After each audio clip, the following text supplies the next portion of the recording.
Yet, Osama Bin Laden avoided capture and escaped across the Afghan border into Pakistan. Meanwhile, al-Qaeda continued to operate from along that border and operate through its affiliates across the world.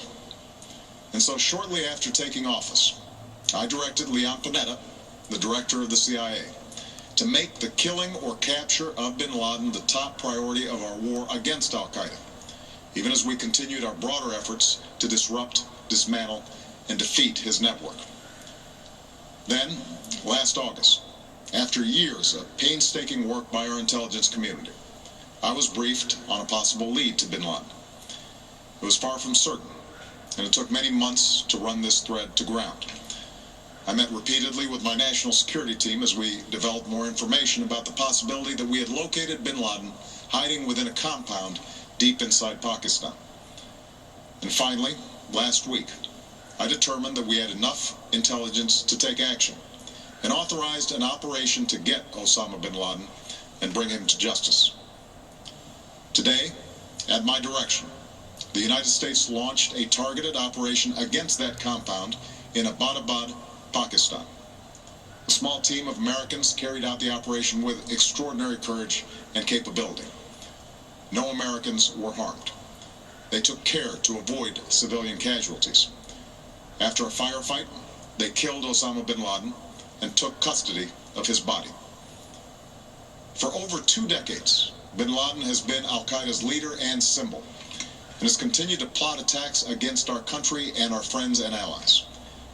The death of bin Laden marks the most significant achievement to date in our nation's effort to defeat al-Qaeda.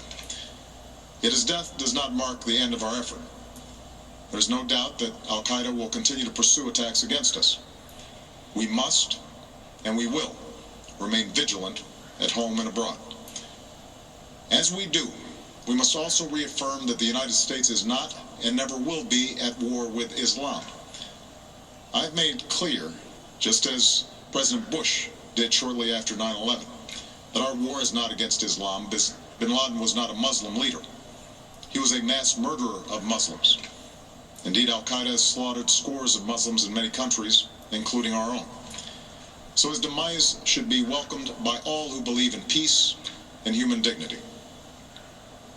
Over the years, I've repeatedly made clear that we would take action within Pakistan if we knew where bin Laden was. That is what we've done. But it's important to note that our counterterrorism cooperation with Pakistan helped lead us to bin Laden and the compound where he was hiding. Indeed, bin Laden had declared war against Pakistan as well, and ordered attacks against the Pakistani people. Tonight, I called President Zardari, and my team has also spoken with their Pakistani counterparts. They agree that this is a good and historic day for both of our nations. And going forward, it is essential that Pakistan continue to join us in the fight against al-Qaeda and its affiliates.